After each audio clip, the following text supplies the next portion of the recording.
என் தங்கமே, இன்று உன் கருப்பன் உன்மீது கடும் கோபத்தில் வரவேண்டிய ஒரு நிலை வந்துவிட்டது.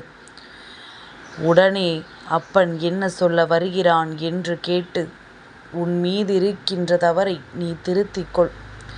அப்படி நான் சொல்லியும் அதை நீ கேட்கவில்லை என்றால் இந்த கருப்பன் இனி ஒருபொழுதும் நானாக உன்னை தேடி வந்துவிட மாட்டேன். எதனால் அப்பன் இப்படி சொல்கிறான் என்று நீ யோசிக்கலாம். என் பிள்ளையே, நீ என்னை எத்தனை முறை வேண்டுமானாலும் அழைத்திருக்கலாம். அத்தனை முறையும் நான் வந்தேனா இல்லையா என்று உனக்கு தெரியாது. ஆனால் இந்த கருப்பன் நானாகவே சில நேரங்களில் உன் வாழ்க்கைக்குள் வந்திருப்பேன். உன்னுடைய எத்தனையோ பிரச்சனைகளை முடித்து கொடுத்திருப்பேன். அதுபோன்று இனி ஒருபொழுதும் நான் உன்னை தேடி வருவதற்கு வாய்ப்பு இல்லை என்றுதான் அப்பன் சொல்கின்றேன். எதனால் கருப்பன் இப்படி சொல்ல வேண்டும்? நம் மீது கோபப்படுவதற்கு என்ன காரணம் இருக்கின்றது? நாம் என்ன தவறு செய்தோம் என்றுதானே என் பிள்ளை யோசிக்கின்றாய். நான் சொன்ன பிறகு நிச்சயமாக தெளிந்து கொள்வாய் நீ செய்த தவறு என்னவென்று.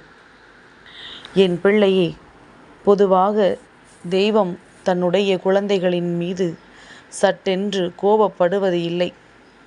மனம் வருத்தங்கள் இருக்கும். ஆனால் கோபம் என்பது சட்டென்று வந்துவிடாது. ஏனென்றால் அறிந்தும் அறியாமலும் நீ செய்கின்ற சில விஷயங்கள் உன்னை அறியாமலேயே உன்னை மிஞ்சி மிக பெரிய பூதாகரமாக வெடித்துவிடும். அப்படி வெடிக்கும் பொழுது காரணமில்லாமல் உனக்கு தண்டனைகளை கொடுத்து விடக்கூடாதல்லவா? காரணமில்லாமல் உன் மீது எந்த ஒரு விஷயத்திலும் கோபப்பட்டு விடக்கூடாது என்பதில் தெய்வம் கவனமாக இருக்கும். அதே நேரத்தில் சில தவறுகள் மன்னிக்க முடியாத குற்றமாக இருக்கும். அப்பேற்பட்ட தவறு உன் வாழ்க்கையில் ஒன்று நடந்து விட்டது.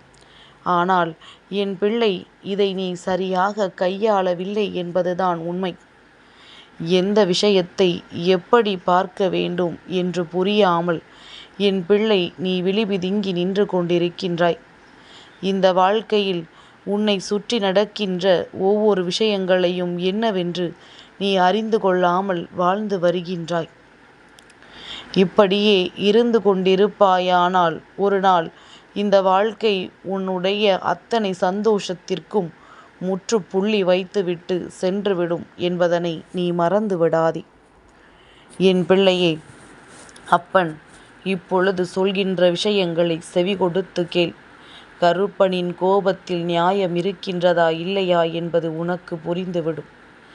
என் பிள்ளையே, உன்னை சுற்றி சில நாட்களுக்கு முன்பாக நடந்த சில சூழ்ச்சிகள் உன்னை இந்த வாழ்க்கையை வேண்டாம் என்கின்ற ஒரு விரக்திக்கு தள்ளியது. நீ உன் வாழ்க்கையை முடித்து கொள்ள வேண்டிய தருணத்தில் இந்த கருப்பன் உன்னை தடுத்து நிறுத்தி காப்பாற்றினேன். இதுதான் உண்மை.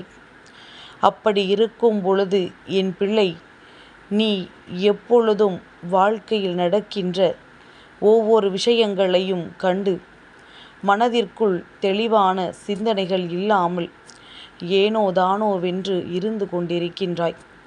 நீ இப்படி இருந்து கொண்டால் உன்னை பார்த்து எல்லோரும் என்ன சொல்வார்கள் தெரியுமா? பிழைக்க தெரியவில்லை என்று சொல்வார்கள். சுற்றி இருக்கின்றவர்களினுடைய மனநிலையை உன்னால் புரிந்து கொள்ள முடியவில்லை. என்ன நினைத்து உன்னோடு பேசுகிறார்கள் என்பதனை உன்னால் தெரிந்து கொள்ள முடிவதில்லை. இப்படியே சென்று கொண்டிருந்தால் உன் வாழ்க்கையில் உனக்கே தெரியாமல் பல பிரச்சனைகள் வந்து கொண்டே இருக்கும். அப்படித்தான் இப்பொழுதும் நீ உன் வாழ்க்கைக்குள் பல பிரச்சனைகளில் சிக்கி தவித்து கொண்டிருக்கின்றாய். உன்னை சுற்றி சுற்றி வந்து கொண்டிருக்கின்ற எத்தனையோ கஷ்டங்களுள் இந்த வாழ்க்கை உனக்கு கொடுத்திருக்கின்ற கஷ்டம் ஒன்றும் அத்தனை பெரிய கஷ்டம் அல்ல. ஆனால் நீ நடக்க வேண்டிய நல்ல விஷயங்களில் கவனம் செலுத்தாமல் விட்டுவிட்டு முடிய போகின்ற ஒரு பிரச்சனையின் மீது அதிக கவனம் செலுத்துகின்றாய். இந்த விஷயம் நம் வாழ்க்கையில் எப்படி இருக்கின்றது, இன்னமும் இந்த விஷயம் இப்படியே தொடர்கின்றது என்று சொல்லி அதற்குத்தான் முற்றுப்புள்ளி வைக்க நினைக்கின்றாயே தவிர ஒரு பொழுதும் நல்ல விஷயங்களில் நீ கவனம் செலுத்துவது இல்லை. வாழ்க்கையில் எதற்கு முக்கியத்துவம் கொடுக்க வேண்டும் என்று முதலில் நீ தெரிந்து கொண்டு வாழ பழகு. எந்த ஒரு விஷயத்தை முக்கியத்துவமாக எடுக்க வேண்டுமோ அதை பின்னால் தூக்கி வீசிவிட்டு, எந்த விஷயத்தை கண்டுகொள்ளக் கூடாதோ அதை தலையில் தூக்கி வைத்து அதற்கான தீர்வினை தேடிக்கொண்டிருக்கின்றாய். என் பிள்ளையை, இந்த கருப்பன் அவ்வளவு எளிதாக இது போன்றெல்லாம் உன்னிடத்தில் சொல்வது கிடையாது. என் குழந்தைக்கு இந்த வாழ்க்கையில் பல கஷ்டங்கள் வரும் பொழுது எந்த ஒரு மனதிற்குள்ளும் சுமைகள் இல்லாமல் கள்ளம் கபடமில்லாத அன்போடு என் பிள்ளை நீ கண்ணீர் வடித்தாய். இப்படி ஒவ்வொருவரினுடைய வாழ்க்கையிலும் சில விஷயங்கள் நடக்கும் பொழுது மனதிற்குள் மிகுந்த வேதனையை அடைந்து விடுகின்றாய். இந்த வாழ்க்கையில் உனக்கு கிடைத்திருக்கின்ற ஒவ்வொரு நொடி நேரமும் உனக்கானதாக மாற வேண்டும். தேவையில்லாத சிந்தனைகளும் தேவையில்லாத எண்ணங்களும் என் பிள்ளையை இந்த கருப்பனின் குழந்தையாகவே காண்பிக்காமல் ஏதோ ஒரு கோழையாக உன்னை காண்பித்து கொண்டிருக்கின்றது. என்ன பிரச்சனை வந்தாலும் அதை நீ சமாளிப்பாய் என்று உன்னை முன்வரிசையில் நிறுத்த வேண்டுமே தவிர, இவரால் எதுவும் முடியாது என்று சொல்லி உன்னை பின் வரிசையில் ஒருபொழுதும் தள்ளிவிடக் கூடாது. அப்பேற்பட்ட விஷயங்களில் எல்லாம் நீ மிகுந்த தெளிவோடு இருக்க வேண்டும். என் குழந்தையே, இந்த கருப்பன் இன்று உனக்கு சொல்ல வந்த வார்த்தைகள் என்ன தெரியுமா? உன் மீது கடும் கோபம் வந்ததற்கு காரணம் என்ன தெரியுமா? என் பிள்ளையே, உனக்கு மிகவும் வேண்டியவர்கள் என்பதற்காக அவர்கள் சொல்கின்ற எந்த ஒரு விஷயங்களையுமே தவறு என்று தெரிந்த பிறகும் கூட மறுக்காமல் அதற்கு சரி என்று சொல்கின்றாய். நீ இதை செய்வதனால் உனக்கு பிரச்சனைகள் வரும் என்று தெரிந்தும் கூட அதற்கு நீ சரி என்று சொல்லிவிடுகின்றாய். இதற்கு என்ன காரணம்? என் பிள்ளையே, உன் மீது அவர்களுக்கு அக்கறை இல்லை. நீ செய்கின்ற இந்த விஷயத்தினால் பிரச்சனைகள் வந்தால் அதை பற்றி அவர்களுக்கு கவலை இல்லை.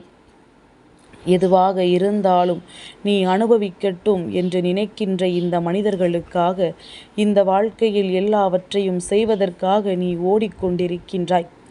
அப்படியானால் உனக்கு நல்லது செய்ய நினைக்கின்ற இந்த கருப்பனை நீ என்ன சொல்ல முடியும்? என் பிள்ளையே, உனக்கு நான் நல்லது செய்ய ஓடிக்கொண்டிருக்கின்றேன். நீயோ உனக்கு கெடுதல் செய்ய நினைப்பவர்களின் பேச்சினை கேட்டு அங்கே தேவையில்லாத விஷயங்களை எல்லாம் செய்து கொண்டிருக்கின்றாய். என் பிள்ளையே, எப்பேற்பட்ட கஷ்டத்தில் நீ இருந்தாலும் உன்னை ஊக்கப்படுத்த, உன்னை இந்த வாழ்க்கையில் தூக்கி நிறுத்த இந்த கருப்பன் நான் இருக்கின்றேன் என்பதனை ஒருபொழுதும் நீ மறக்கக்கூடாது. நானாக தேடி வந்து இதை செய்யும் பொழுது அதை நீ பெற்றுக்கொள்ள மறுத்தால் உன் அப்பனுக்கு உன் மீது கோபம் வரத்தானே செய்யும். என் பிள்ளையே, எதுவாக இருந்தாலும் விழித்து கொள்ள வேண்டும். எல்லா பிரச்சனைகளுக்குள்ளும் சிக்கிக்கொண்டு உன் வாழ்க்கையை நீயே தொலைத்து விடக்கூடாது. என்ன நடந்தாலும் அதில் உனக்கென்று இருக்கின்ற அறிவை தட்டி எழுப்பி நாம் செய்வது சரிதானா, நாம் இப்படி செய்யலாமா என்று கேட்க வேண்டும். உன்னுடைய மனது இதையெல்லாம் தெரிந்து கொள்ள வேண்டும். உன் மனசாட்சி சொல்கின்ற பதிலை கேட்டு நீ நடந்து கொள்ள வேண்டும். எல்லோரும் வேண்டும் என்பது ஒருபுறம் இருக்கட்டும், அதற்காக அவர்கள் சொல்கின்ற எல்லா விஷயங்களையுமே செய்து கொண்டிருக்க முடியாது. தவறு என்று தெரிந்தும் ஒரு செயலை நீ செய்ய துணியாதே. அடுத்தவர்களிடத்தில் நல்ல பெயரோ கெட்ட பெயரோ வாங்கி நீ இங்கு எதுவும் சேர்க்கப் போவது கிடையாது. தெய்வத்திற்கு உன்னை பற்றி தெரிய வேண்டும். உன் மனசாட்சிக்கு நீ யாரென்று தெரிய வேண்டும். அவ்வளவுதானே தவிர இந்த வாழ்க்கையில் எதையும் நிரூபிக்க வேண்டி தேவையில்லாது உன்னுடைய நல்ல நேரத்தை நீ தொலைத்து கொண்டிருக்காதே. உனக்கு என்ன நடக்குமோ அதை இந்த கருப்பன் நிச்சயமாக செய்து கொடுப்பான் என்று நம்பு. சுற்றி இருக்கின்ற சூழ்ச்சிகள் நிறைந்த மனிதர்களினுடைய வார்த்தைகளுக்கு முக்கியத்துவம் கொடுப்பதை நிறுத்திவிட்டு உன் வாழ்க்கை உன் கைகளில் அத்தனை அழகாக கொடுக்கப்பட்டிருக்கின்றது என்பதனை புரிந்து கொண்டு செய்கின்ற விஷயங்களை தெளிவாகவும் முன்னெச்சரிக்கையோடும் செய்ய பழகு. எல்லாமும் உனதாக மாறும். எல்லா விஷயங்களும் உன் வசமாக மாறும். நீ இந்த கருப்பனின் பிள்ளை என்பதனை உணர வேண்டிய தருணம் வந்துவிட்டது. ஒரு நாளும் என் பிள்ளையின் மனதை நீ வேதனைப்படுத்தி விடாதே. என் அன்பு தங்கமே, இந்த கருப்பனின் ஆசீர்வாதங்கள் என்றென்றைக்கும் உனக்கு முழுமையாக கிடைத்து கொண்டே இருக்கும்.